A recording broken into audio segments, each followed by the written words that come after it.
I had built my career on the promise that a human could be copied. Not simulated, not approximated, copied. Down to the neural lattice, down to the muscle memory in his hands. 3 years of extraction work on a single captured soldier had given me the finest template the continuance hall had ever logged. And today, I was going to hand the Combine an army. The envoy's name was Sael Bruin. He sat where funding envoys always sat, in the high tier above the demonstration floor, robes the color of authority, face arranged into the specific patience of someone who had watched 100 programs promise him the galaxy and deliver a smoking hole in a budget. I did not resent it. I had seen the same patience on my own reviewers for a decade.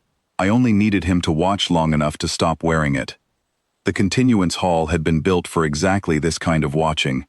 Tiered seating curved around the demonstration floor in a horseshoe of pale stone, and above it, the ceiling held its slow drift of readout light, cool blue shading into the green we reserved for biological work. 2 of my juniors sat below Bruin with slates ready, and a delegation of Combine auditors occupied the lower ring, silent, the way auditors are trained to be silent. Every eye in the room, in the end, was pointed at the same square of reinforced glass. Below us, behind glass, stood the template. We called him Subject 14 in the official record, though I had long since learned his name. Marcus Reyes, Staff Sergeant, taken during the Ashfall boarding action 11 months prior. He stood the way he always stood, weight even, hands loose, watching the room the way a man watches weather. Not afraid. He had stopped being afraid of us in the 2nd month, and it had unsettled the security staff more than anything he'd said. Sergeant Reyes is the seed template, I told Bruin. Genetic, neurological, muscular, full extraction, full fidelity. From him we've grown 3 duplicates, Echo 1, Echo 2, Echo 3. Same body, same combat doctrine, loaded identically into each at decantation. Same reflexes, same reaction curves, verified down to the millisecond on our benches. I gestured, and the far wall lit with 3 readouts. Biometric traces layered so precisely over one another that they looked like a single line drawn 3 times. "Show me they fight," Bruin said, not unkind, just a man who had heard the word identical too many times to spend more of it on a slide. I gave the order. The chamber beyond the glass reconfigured, a containment breach scenario, one we ran on every new class of soldier we grew. A hull section, a ruptured seal, an unshielded reactor core bleeding radiation into a corridor, and 1 door standing between the leak and 40 simulated crew. Echo 1, Echo 2, and Echo 3 were released into 3 identical mock-ups of that corridor, sealed from one another, unable to see or hear each other's chamber. Same problem, same tools, same doctrine, freshly downloaded that morning, specifying the sealing procedure to the letter. Echo 1 moved first. He went straight for the manual seal, doctrine correct, methodical, the way we'd built him to. Echo 2 looked at the same seal for 4 seconds. I watched the timestamp, and then abandoned it.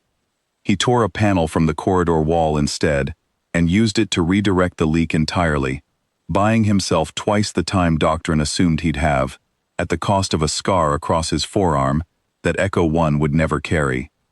Echo 3 did neither. He evacuated the simulated crew first, doctrine be damned, and sealed the breach 9 seconds after the deadline, technically failing the drill by our own numbers, having saved every one of the 40 lives the drill measured him against.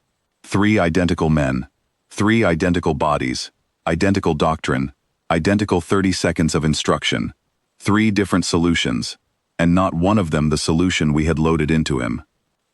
For a moment, nobody in the tiered seats said anything at all. My junior, Osa, was the first to break. She asked, quietly, whether we'd mislabeled the drill files, whether Echo 3 had somehow been decanted from a different extraction batch. I checked. He hadn't.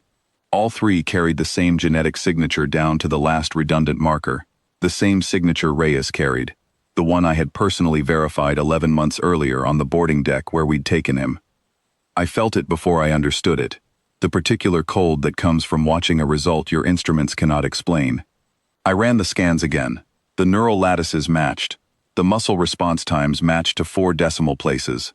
The holographic overlay I threw up for Bruin showed all three men as a single translucent silhouette, seams invisible, right down to the old scar over the left eyebrow that all three had inherited from the original.